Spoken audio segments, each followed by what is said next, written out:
Rasulullah amma ba'du. Al-Akhir Sayyid Amin yang saya hormati, pembawa acara yang saya hormati, dan para pemuda calon atau sudah ya mutapak tihuna bibit, kader-kader dakwah, kader-kader mujahid dan mustahid. Judul yang disampaikan ke saya yaitu Ikhtilaf para ulama dan tantangan dakwah. Ini jadi dua sebenarnya, tapi makanya saya ringkaskan tadi 30 menit, ya 10 menit bisa sebenarnya. Baca kene dapat sinau gitu. Alhamdulillah pada kesempatan ini tentu banyak sekali ya referensi-referensi yang berhubungan dengan fiqhul ikhtilaf, bahkan ada juga adabul ikhtilaf, ada yang langsung ke fikihnya. Nanti ada beberapa keunikan dari kajian-kajian, terutama kajian disertasi. Sebenarnya kalau ingin mengkaji, saya biasanya keluhnya adalah di rosa, itu pasti disertasi ya, setidaknya tesis gitu ya. Atau kalau tidak diwasak mau suah udah selesai ya terakhir. Cuma nanti ada keunikan di fikih versis. Saya pernah bilang gini, kalau versi mereka yang kutip-kutip jumhur misalkan atau kutip pendapat ulama, 2 kitab cukup ya, mausu'ah fikih wadiyah misalkan, atau ada mausu'ah fikih yang beberapa jilid ya, 15 jilid selesai, itu baca itu saja, kuasai ya. Tapi kalau dari ulama versis udah cukup sakit kitab sakit dia. Jadi sebenarnya bagi saya kalau jadi ulama versis berat sekali. Jadi kitab seluas ini misalkan atau seluas bangunan ini juga tidak akan cukup gitu. Makanya harus orang yang fokus seperti saya ambil. Jadi kalau yang kesana kemari ya sebenarnya mau jadi ulama versis. Ya saya akan buka dengan As-Satibi ya, sebenarnya al-Muqaffaqah ini pengarang Muqaffaqah. Al-Mustahid tahqiqu mawdi'il ikhtilaf. Jadi memang bagi mustahid itu tempatnya ikhtilaf, gitu ya. Jadi al-mustahid tahqiqu mawdi'il ikhtilaf. Fa inna la khilaf fi mas'alatin la khilaf fiha qat'un. Sesungguhnya menukil perbedaan dalam masalah yang tidak ada permasalahan di dalamnya itu salah. Nah yang uniknya gini nih, kama anak lawi pakopi mau diilapa lah ya sih, nah gitu. Sebagaimana menukil kesepakatan atau mengajak sepakat pada tempat yang memang harus beda itu tidak sah. Jadi kalau beda gitu ya. Itu kata Imam Satibi. Lima para pemuda harapan bangsa. Dan saya kutipkan satu ayat saja di makalah beberapa ayat mukadimah. Jikalau Tuhanmu menghendaki, tentu Dia menjadikan manusia umat yang satu, tetapi mereka senantiasa berselisih pendapat, kecuali orang-orang yang diberi rahmat oleh Tuhan. Walau sa'ahu buka laja'alanna sa'umata wa tidak. Wala yazaluna mukhtalifina illa man rahima rabbuh. Nah ini dasar ikhtilaf, tetapi saya lihat ayat-ayat yang mengutip tentang mukhtalifin itu dalam urusan akidah. Al-ikhtilaf lugotan, ikhtilaf menurut bahasa adalah masdar dari ikhtalafa. Wal ikhtilaf nakidul ittifaq. Jadi ikhtilaf adalah kebalikan atau lawan dari ittifaq. Nanti kita akan tetapi saya tidak akan membahas lebih jauh. Ada hilaf, hilafiyah, tafarruq ya, ada furqah, ada firqah dan sebagainya. Tadod, tapi gambarnya gini, biru dengan hijau beda ya? Beda gitu ya. Tapi merah dan putih itu berlawanan. Nah, jadi nanti ada hilaf, ada tadod. Kalau tadod itu berlawanan, tapi tidak semua berlawanan adalah pertentangan. Hilaf ya, tidak hilaf, tidak semuanya adalah pertentangan ya. Berbeda tidak semuanya bertentangan gitu ya. Jadi berbeda tidak semuanya bertentangan. Paham nggak? Jadi nanti ada yang hijau dan biru misalkan berbeda tetapi tidak bertentangan. Nah tadi kalau tadod itu mesti bertentangan. Jadi kita akan mendapati hadis-hadis atau ayat-ayat yang unik soalnya bertentangan atau hadis justru memang bertentangan. Dan nanti Ustaz Amin lebih paham bagaimana saya juga lihat Bulbul Maram pasti menyampaikan hadis-hadis yang bertentangan. Jadi di Bulbul Maram pasti disampaikan hadis yang bertentangan. Nah, yang uniknya nanti saya dulu mah berpikir Bulbul Maram biasa-biasa, justru sekarang yang mengajarkan Bulbul Maram itu luar biasa. Yang Ustaz Persis mengajarkan Bulbul Maram itu luar biasa. Kalau dia tidak memegang terjemah Hasan, kalau tidak memegang terjemah Hasan, saya yakin ya, berbeda dengan Persis. Harus pakai itu. Kalau tidak pakai terjemah Hasan, secara Hasan, pasti akan terjadi perbedaan. Apalagi pakai salah-salah, karena saya terbaru sekarang Minhatul Alam 11 ini. Nah, kemudian di sini wa yusta'malu ihtilaf indal fuqaha'i bi makna lugawi wa kadzalikal khilaf.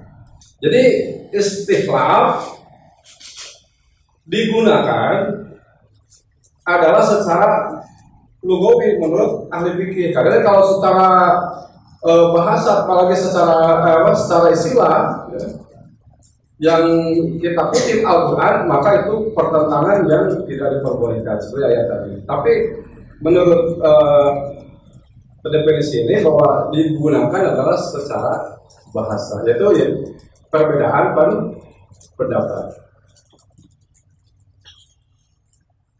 Selanjutnya, menurut Toha Jabir Fayyad Al-Wani al-Ikhtilaf wal mukhalafatu anyan haja kullu syakhsin tariqan mughayyaron lil akhar. Jadi ikhtilaf atau mukhalafah adalah setiap orang yang berpendapat beda dengan lainnya. Fi halihi atau fi qaulihi. Itu baik dalam keadaannya maupun dalam ucapannya. Ini yang sering dipakai dalam kitab-kitab fikul ikhtilaf, pada ikhtilaf dan sebagainya. Definisi ini yang dipakai. Macam-macam ikhtilaf. Nanti yang lebih rincinya kan ada di makalah ya. Saya minta ke Ustaz Duden file-nya yang lebih lengkap ya. Jadi macam-macam ikhtilaf atau hilaf. Tadi saya bilang bahwa Ibnu Mas'ud mengatakan al-khilafu syarrun. Ada perbedaannya. Al-khilafu syarrun. Itu hilaf itu syarrun. Kalau hilaf adalah menyalahi yang qat'i, menyalahi yang benar-benar disepakati, itu adalah hilaf. Makanya al-khilafu syarrun. Tapi di sini makanya saya bilang ini mengambilnya menurut bahasa. Satu hilaf yang didikte oleh hawa nafsu. Di perbedaan yang didorong oleh hawa nafsu. Istilahnya adalah bukan beda pendapat, tapi beda pendapatan. Jadi kalau karena beda pendapat dan lebih kuat, misalkan lebih aja, kan orang yang ikhlas sederhana, terima aja. Banyak kasus-kasus itu yang memang orang-orang yang soleh, para sahabat terjadi seperti itu, hilaf di antara para sahabat atau ikhtilaf di antara para sahabat, tetapi mereka begitu datang hadis yang asalnya mereka tidak tahu, tidak ikut. Jangankan kita Abu Hurairah saja yang memang banyak meriwayatkan hadis, tetapi ada hal yang beliau tidak tahu. Tetapi ketika disampaikan kepada Abu Hurairah, maka dia menerima. Apalagi hal-hal yang privat yang disampaikan oleh Aisyah, Abu Hurairah langsung menerimanya. Ada kasus-kasus itu di makalah ini. Jadi, nah yang kalau ini hilaf yang didikte oleh hawa nafsu. Jadi hawa nafsu yang mendikte, hawa nafsu yang mendorong dia berbeda. Daya jalma kan yang beda teh nanaonan. Kan ada ya. Karena kalau nantang-nantang kak tesis saya kan nantang-nantang. Itu imamnya dari Imam Kabayan ya, orang dalam kan kita sebutnya. Orang dalam tesis nantang-nantang yang debat gitu. Yang debat orang tesis dari ngaranan dari Imam kabayan ngaran lagi sekarang dia. Kamu malek mau dilawan lagi Ustaz Amir dalam satu seorang geon. Murid Ustaz Amir pasti malek. Malek kelayanan. Kemudian hilaf yang menjadi pondoknya adalah hak kebenaran. Karena kita memang insya Allah kita seperti kita. Karena memang yang didorong oleh kita adalah mencari kebenaran. Istilah agama itu bahwa hal yang mendekati yang benar gitu kan. Ada yang orang kan relatif, nah ini relatif yang mendekati kebenaran. Benar-benar kita kaji dari segi kaidah-kaidah bahasa, kaidah-kaidah yang lainnya sehingga terjadi perbedaan, tapi semuanya pendorongnya adalah kebenaran.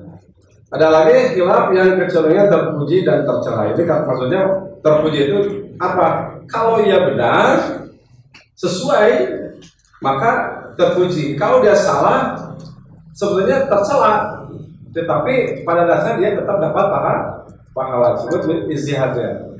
Nah, diterangkan di sini. Jadi kalau benar terpuji, kalau dia salah adalah tercela. Ada ungkapan gini. Jadi paman asobal hakko fahuwa mahmudun wa man akhto'a ma'az dihadihi fil wusul ilahi pasmul dami maudu'un anhu. Pasti kalau yang salah pada yang salah ya, tetapi pada dasarnya dia tetap dapat pahala. Nah, ada lagi yang wa in akhto'a ma taqridihi wa udwanihi bahwa magmumun. Salah tetapi karena dengan ifrat berlebihan dan dia permusuhan, salahnya nggak ada gitu. Maka itu adalah tercela. Para pemuda yang dirahmati oleh Allah Subhanahu Wa Taala, objek ikhtilaf dan ini saya yakini ada di Kabupaten Bandung semuanya. Tadi para ulama di dalam makalah ini tidak membolehkan sama sekali ikhtilaf dalam nomor 1, nomor 2. Ikhtilaf fundamental masalah dalam agama usuluddin. Jadi ada yang mengharamkan ikhtilaf dalam masalah ini. Tetapi kita akan mendapati perbedaan-perbedaan dalam masalah ini dan termasuk di Kabupaten Bandung. Kemudian bagian dari masalah usuluddin. Tadi masalah usuluddin misalkan masalah tentang keesaan Allah atau tauhidullah. Kemudian masalah usuluddin adalah mengenai masalah-masalah cabang dari usuluddin, misalkan sifat-sifat Allah. Mengenai rukun iman, misalkan kita dengan ormas yang lain, dari dengan NU, dengan Muhammadiyah sama, tetapi nanti kita akan mendapati dengan Syiah sudah berbeda. Tetapi mereka akan menyampaikan dalil-dalil, ya, dalil-dalil usuluddin mereka atau rukun iman mereka.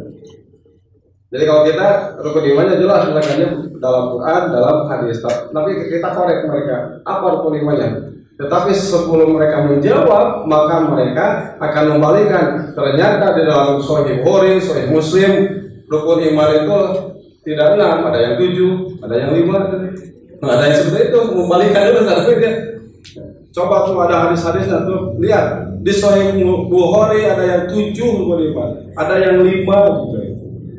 Nah, bagaimana kita menghujah? Karena hujah mereka dari 8 cara hujah mereka, 7 pakai kitab-kitab sunnah kita. Jadi sebagaimana mereka mencari atau meniru hujah Ibnu Taimiyah. Jadi dengan kitab seperti Hasan juga kan suka pakai kitab-kitab lawannya. Nah, mereka pun akan memakai kitab-kitab Ahlus Sunnah, pakai Bukhari tentang adalah sahabat, pakai Sahih Bukhari juga kan, dan seterusnya. Ini masalah fundamental agama dan bagian masalah usuluddin yang saya di majelis fikih teman-teman saya 1 bulan 2 bulan terberes-beres ngebahas sifat Allah. Allah di atas ahas kumaha, Allah sampai ke nuding-nuding yang ke sifat 3, membagi sifat Allah 3 kan itu rame kan, musabihah, mujassimah dan seterusnya gitu ya. Sampai rame itu tamat-tamat. Saya tidak ikutan debat seperti itu. Ngapain kita debat dia? Kali beribut. mikiran pegawaian Allah, stres. Mikiran pegawaian Allah, stres. Kemudian yang ketiga masalah furu'iyah yang jamak diketahui dalam agama al-ma'lumah minad din bid-darurah, itu pasti. Misalkan hukum sholat wajib, nah, itu ada juga, ini nggak usah dipertentangkan. Sholat maghrib 3 rakaat dan seterusnya. Kemudian nah ini yang dipermasalahkan adalah masalah cabang yang bersifat ijtihadi. Sebab-sebab ikhtilaf. Nah, secara objeknya, saya membagi ada objek formal, ada objek material. Objek formal itu secara global ya, tentang Al-Quran, tentang hadis, dan tentang yang dipermasalah hal-hal yang tidak ada dalam Al-Quran dan hadis. Nah, ini kan nanti terjadi perbedaan. Nah, dari segi fikih, dari materialnya terjadi perbedaan karena sebab ikhtilaf dalam qiraah, sebab ikhtilaf dalam qiraah. Ya. Untuk hampir semua kitab ada boleh ikhtilaf. Contoh-contohnya adalah mengenai perbedaan dalam bab bacaan wudu. Maksudnya tentang ayat wudu. Wa arjulakum dan wa arjulikum famsahu bi ru'usikum wa arju. Kan kalau lihat itu mengenai wa arjulikum ya. Nah, kalau yang baca wa arjulakum berarti dibasuh. Kalau yang baca wa arjulikum berarti diusap. Nanti kalau antum dapati, misalkan kalau saya kaji ya kitab-kitab Syiah, termasuk tafsir Syiah, cenderung Syiah itu wa arjulikum. Syiah itu saya udah koleksi 10 tafsir orang Syiah, saja koleksinya bukan di kitab yang ada ya, tapi maksudnya di pakai PDF gitu ya. Biasa resensi ada 10 tafsir Syiah, sepakat semuanya adalah wa arjulikum. Termasuk nanti surat An-Nisa ayat 24 versi kita adalah nikah dawam, tapi versi mereka adalah nikah mut'ah. Itu tafsir orang Syiah pakai tafsir surat An-Nisa ayat 24. Inilah para sahabat dalam mengetahui hadis. Tidak semua para sahabat mengetahui hadis. Ada yang sampai, ada yang tidak sampai. Karena tidak semua sahabat pun mulajamah hadis. Hatta Abu Hurairah juga ada yang beliau tidak tahu satu hadis, tetapi nanti di makalah ya disampaikan beliau berpendapat berbeda. Nah, sampailah hadis dari Aisyah, maka beliau menerima. Umar juga misalkan ya. Paling Umar itu katanya rumahnya jauh sebenarnya, rumahnya jauh, jadi jarang ikut dengan Rasul sehingga bertanya-tanya. Jadi para sahabat dalam mengetahui hadis itu berbeda. Ada yang sampai, ada yang tidak sampai. Sehingga ketika tidak sampai beristihad. Kemudian ikhtilaf dalam menetapkan dan menilai suatu hadis. Sebentar, yang tadi juga nanti terus berlanjut. Ya. Jadi tidak mengetahui hadis itu seperti kita juga kan. Ada yang kita berpendapat ini istihad saya, baru nggak baca hadis sana. Jadi istihad, mana baca hadis sana, ini istihad saya. Ya, ini malah apa mustahil baru di kita gitu. Jadi cek saya ya sumber perbedaan itu banyak mustahil baru di versi itu. Banyak cara maca gitu. Cara maca. Tadi dia bilang ini istihad saya. Hari hadis maca sawaraha gitu. Bahasa kitab. Jadi bukan tidak sampai ini mah, tidak mengetahui, tapi cara maca. Cara maca hadis. Nah, kemudian ikhtilaf dalam menetapkan dan menilai suatu hadis. Ini yang sering, bahkan disinilah persis ya persatuan Islam keunggulannya di antara di sini. Ya. Ketika orang tadi ya ada yang mengatakan tahribus sababah syarh, ya. Nah, Ustaz Amin kan, kalau bahkan Ustaz Amin nawaran digugurkan untuk gerakan bisa gugur memang itu saya baca si gambar itu tulisan Ustaz Amin benar. Jadi bisa harus sebenarnya menggerak-gerakkan gitu kan, bisa gitu kita justru. Ya, maka saya percaya wangi yang dukung Ustaz Amin. Bab ieu mah ya, bab ieu mah tapi boleh salah. Saya baca gitu. Oh iya benar. bisa gitu. Jadi bisa memang gugur, bukan jawazul amrayn. Sementara ini kan jalan tengahnya yaitu jawazul amrayn. Kemudian adanya nas Al-Quran yang memiliki makna gana isyirah kepada paham. Contohnya pasti bolak-balik di antara bab huruf kayak gitu. Kemudian adanya sejumlah nas yang saling bertentangan, ini paling banyak ta'arud. Untuk contoh ya kalau hadis di Bulughul Maram. Yang pertama contohnya adalah misalkan tentang menyentuh kemaluan, apakah batal wudunya atau tidak. Nah ini saya ada yang sebenarnya ada penasaran juga, kadang-kadang Hasan main habakonya ini. Ya sedangkan maaf tapi ya ada ayat Quran sekalipun, ada hadis sekalipun hadis itu adalah sahih bertentangan dengan ayat Quran, maka dhaif, sahih Bukhari bahkan bab mengenai yu'adzabul mayit saja, yu'adzabul mayit berbukai ahlihi alaihi, mayit disiksa karena tangisan atau ratapan keluarganya karena bertentangan dengan ayat Quran, walam taziru waziratu wizra ukhra wa an laisa lil insani illa ma masa dhaif. Terus kan sampai bahasanya dhaif. Tapi ada yang unik, bertentangan dengan Quran, berbeda dengan Quran, asal tidak mendoifkan atau memberikan jalan tengah. Ketika ada hadis dipahami oleh sahabat misalkan dengan bahasa yang berbeda, misalkan ada haroma, ada yang nahar Rasulullah mengenai binatang yang bertaring dengan binatang atau binatang yang berkuku tajam. Nah karena asal berpendapat bahwa Quran itu membatasi yang 4, maka ini walaupun kalau lapatnya haram tapi tidak jatuh ke haram, tidak diperkenankan, tapi diambil menjadi makruh. Nah, yang lain tentu akan berbeda. Jadi sejumlah nas yang bertentangan, tentu Sadami banyak membaca kitab-kitab yang ada ta'arud, ya, ta'arud bainal adillatain, ta'arud dan bagaimana mengkompromikan. Ada yang tarjih, dan di sini ada yang unik. Saya dapati satu kitab, ya, ada kitab yang perbedaan pendapat karena perbedaan dari nasih mansukh. Jadi menurut ulama ini hadis ini nasih, menurut yang lain adalah yang ini yang nasih. Jadi yang itu yang mansukh. Karena saya kasih contoh.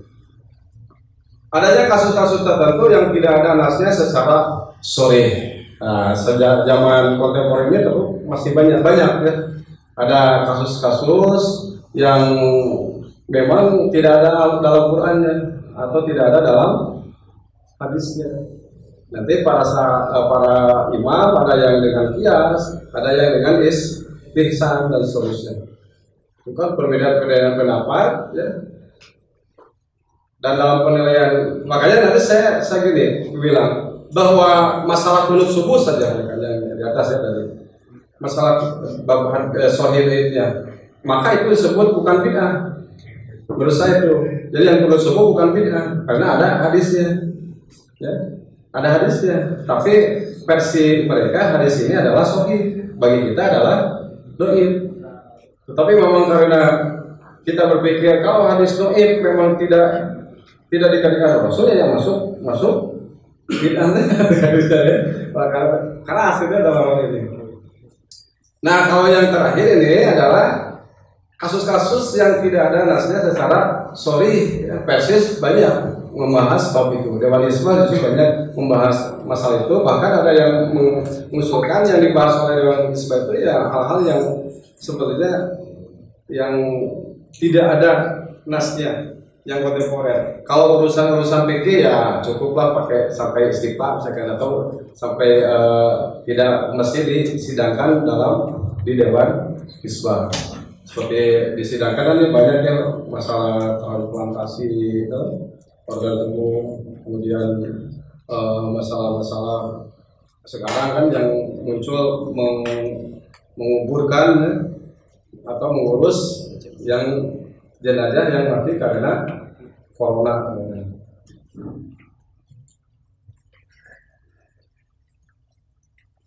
Ini saya sampaikan ada tadi perbedaan ulama dari sisi nasikh mansuh. Ada sudah? Tuliskan. Ada kitab khusus ini disertasi. Ya.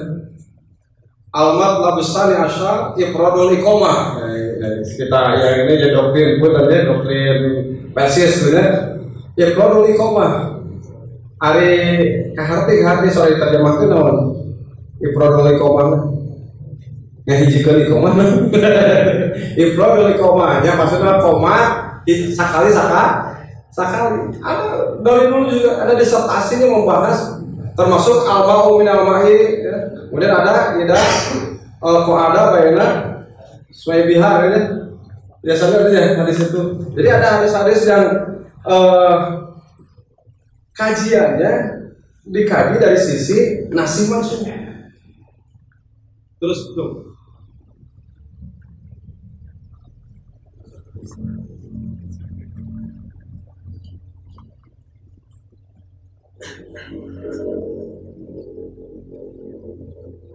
Sebab adalah contoh. Jadi salah sebab adalah contohnya nih, langsung klik. Terus saja. Jadi sebab-sebab ada juga yang meringankan sebab-sebab perbedaan itu satu aja, dua. Satu urusan sahihnya suatu hadis. Yang kedua adalah pemahaman terhadap hadis itu. Jadi ada yang mengerucutkan dua itu. Nah ini nih. Dhahaba ba'dul hanafiyati ila anna ifradal iqamati kana awalan. Suma nusiho bil iqamati masna. Jadi sebagian pengikut Imam Hanifah bahwa menunggalkan ya masalah iqamat ya itu adalah awal pertama, yaitu ketika Abu Maghurah ya.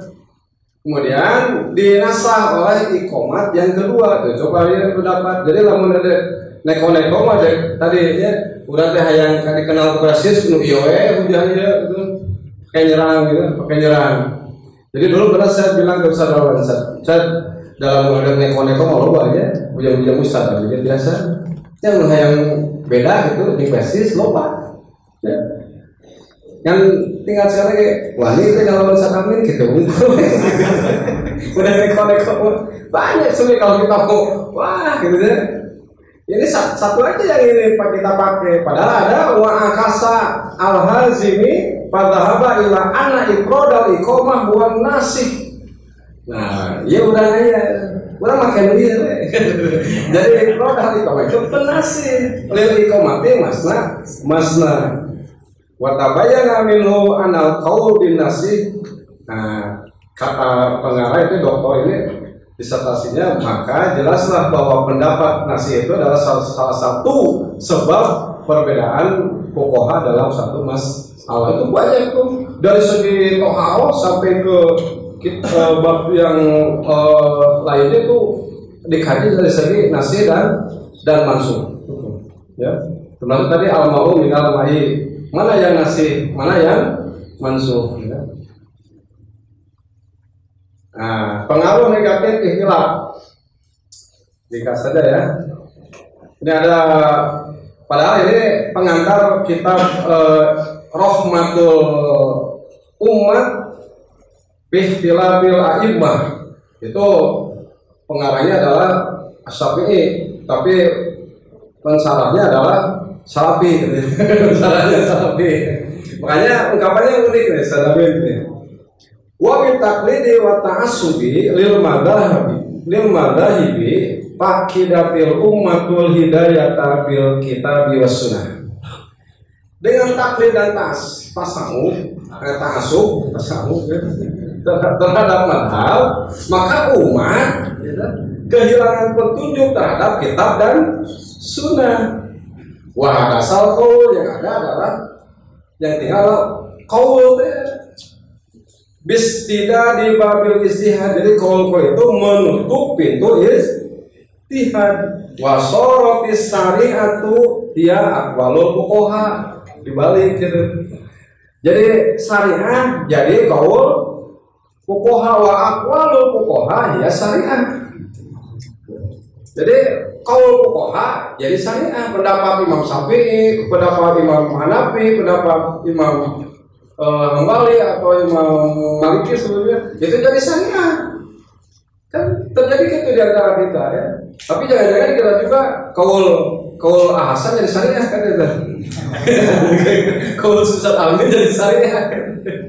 Jadi bagi siapa? Tentu dibasis, makanya dibasis tidak dianjurkan atau tidak dididik untuk taklid. Waktu biro, dan di stigmakan atau dipanggil ya, dianggap kuluman yahruju min aqwalil fuqaha'i mubtadi'an. Nah, sehingga gitu. Jadi setiap orang yang keluar dari kaul para fuqaha itu jadi dia jadi mau percaya ke saya. Karena dianggap kita keluar dari kaul fuqaha, mau percaya ke orang-orang yang mengistinbat hukum langsung dari Al-Qur'an dan As-Sunnah. Sehingga la yuwasaku bi aqwalihi wa la yutadu bi fatawihi. Jadi kaul-kaulnya tidak akan dianggap lah, dan tidak fatwanya juga tidak diperhitungkan. Nah, ini yang terjadi, benar nggak sekalian? So kita udah lihat tempatnya gitu mah, cina itu mah ngeslawi. So itu mah Jawa ditalak, Jawa apa gitu. Pakai wali songo. Cek saya, bedak saya lagi apa beran itu wujud sudah. Tapi nggak tahu apa lu di sini, terbahu di sini. Nah ini pengaruh negatif dan ini terbawa sampai sekarang pengaruh negatif. Kalau positif banyak ya bagi kita yang namanya perbedaan para ulama itu menjadi hasanah ilmu yang luar biasa ya. Kenikmatan tersendiri bagi pencari ilmu itu sebenarnya banyak perbedaan itu. Ketika saya mendapati dari kitab-kitab yang istilahul ulama, itu kan dari Toharo sampai tadi bab Siro ada perbedaan senang. Tapi bagi mereka justru, nah jadi masalahnya apakah taklid itu muncul sendiri atau memang didoktrinkan untuk taklid itu? Dan terbawa sampai sekarang ya wabil khusus di Kabupaten Bandung banyak gitu kan ya. Nah pengaruhnya ya taklid buta, ta'assub, perdebatan, permusuhan, muncullah dengan yang mengatasnamakan agama. Jadi saya sudah ada ternyata ini ya nyanyian ada nggak tahu di sana ada kan. Ada orang ini nih hiburannya sekadar jadinya udah ayat kayak ayat tuh coba dinulis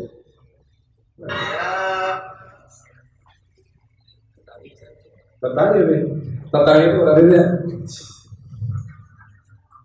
ayat itu saling melapit.